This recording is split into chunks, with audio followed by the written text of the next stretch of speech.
Welcome to YouTube channel guys. आज के market के रिगार्डिंग वीडियो बनाया था। आई होप आप सब लोगों ने देखा हो वीडियो।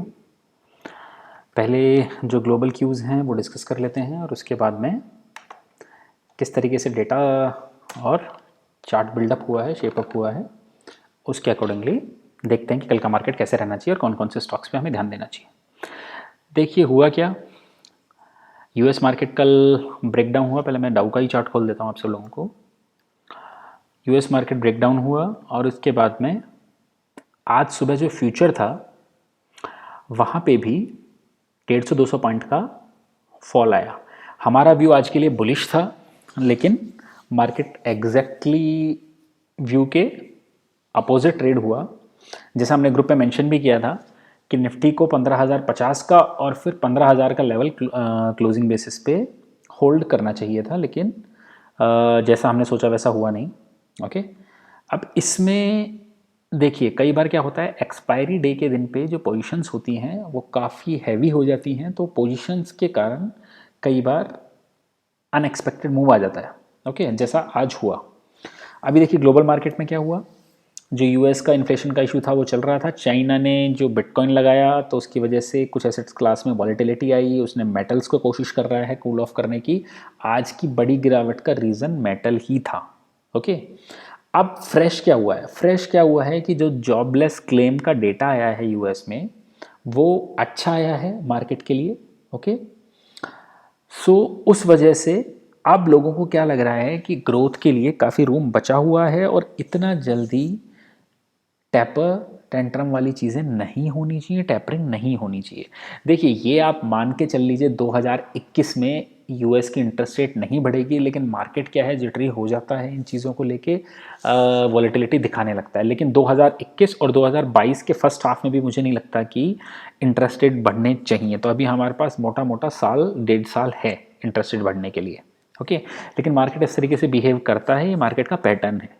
ओके, अब कल हमने आपको बोला था कि डाउ ने एक हैमर बनाया है, परफेक्ट हैमर बनाया है डाउन साइड पे जाने के बाद में, तो आज नीचे नहीं होना चाहिए, ऊपर लग रहा है। देखते हैं क्लोजिंग कैसी आती है। तो अब जो ये डेटा है ये हमारे फेवर में है और यूएस का मार्केट भी चल रहा है।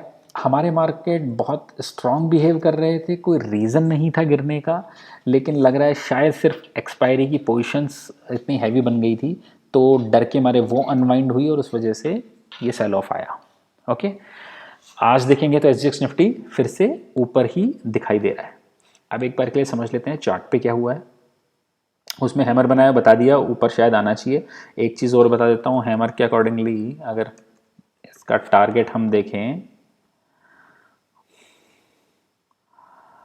तो ये टारगेट आता है ऑलमोस्ट एक बार 34, 400, 500 तो एटलीस्ट जाना चाहिए। ओके, अब आ जाते हैं हमारे निफ्टी के उस पर क्या हो रहा है। देखिए निफ्टी पे जो पहले चैनल बना था उसको ब्रेक करके ऊपर गया, दूसरा भी एक चैनल था उसको ब्रेक करके ऊपर की क्लोजिंग भी दी दोनों दिन। आज एकदम चैनल को टच किया है, हल्की सी उसके नीचे की क्लोजिंग है। अब क्लियरली टेलीग्राम ग्रुप पे मैंने डे एंड पे मेंशन भी किया था कि आज चाहे नीचे क्लोजिंग हुई हो लेकिन हम एक दिन और वेट करेंगे पोजीशंस को स्क्वायर ऑफ करने के लिए।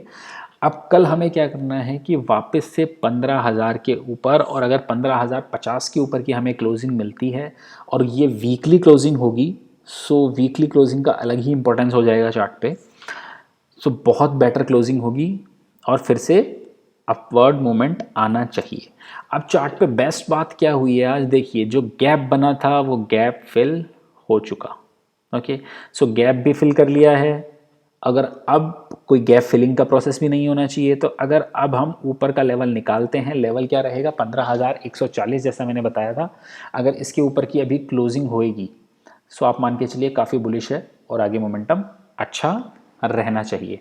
Same with bank Nifty. Bank Nifty के मैं लेवल्स दे देता हूं आप लोगों को।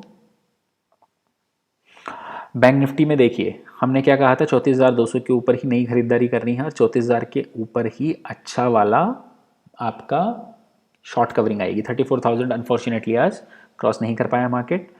कोई एग्जैक्टली ऐसा पैटर्न नहीं है, लेकिन अगर मैं डे का ये जो छोटा सा डाउन ट्रेंड है इसको रिवर्स करूं तो अगर कैंडल यहाँ से भी स्टार्ट होती है तो एक बार के लिए 33,700 800 की जब ऊपर जाएगा, 33,700 800 के ऊपर जाएगा, तब आपको इसमें बाइंग इनिशिएट करनी है।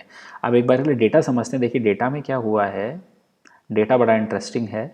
देखिए आज वो वाला डेटा हम डिस्कस नहीं कर पाएंगे क्योंकि आज एक्सपायरी थी, तो डेटा पर्टिकुलर निकलता नहीं है उसमें। आप ये देखिए जो हाईएस्ट कॉल की राइटिंग है वो अभी भी 15,000 पे है मंथली स्प्रेड में, 15,000 पे, 15,000 पे ही हाईएस्ट ओआई है।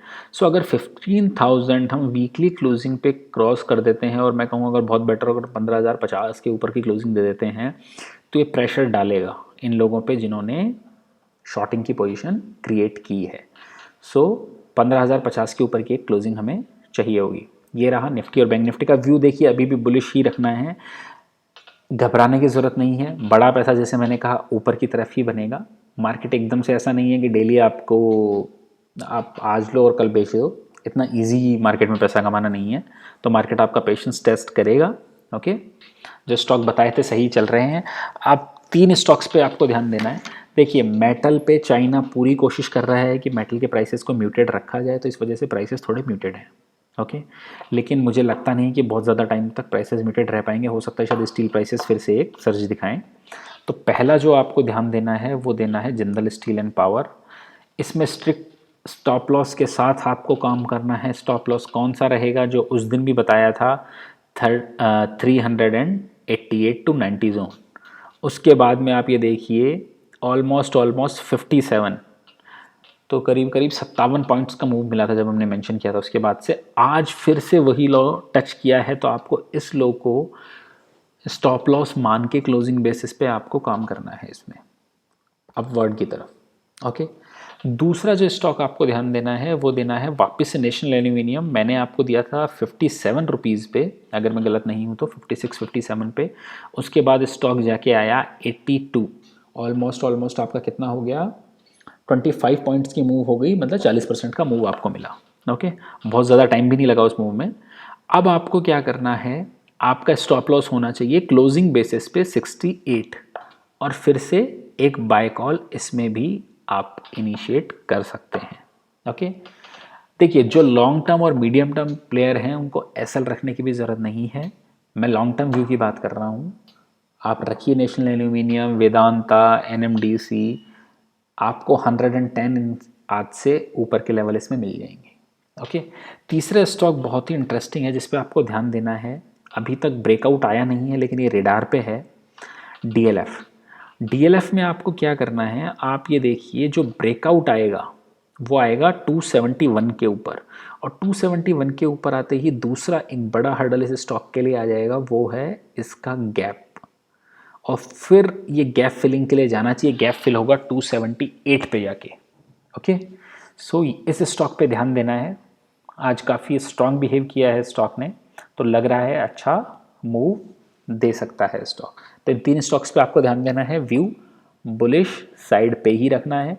जैसे आज अनफॉर्चुनेटली बुलिश व्यू काम नहीं किया, लास्ट आवर में आके अच्छी सेलिंग आ गई, पूरे टाइम तक ऑलमोस्ट होल्ड किया हुआ था निफ्टी ने अपने आप को। 10-15-20 पॉइंट प्लस माइनस चल रहा था, लेकिन आखिरी में जाके सेल ऑफ आ गया। सो हमने भी पोजीशन बनाई थी बुल स्प्रेड की, लेकिन अनफॉर्चुनेटली वो कट गई। ज़्यादा नहीं, 20-30 पॉइंट का उसमें लॉस हुआ।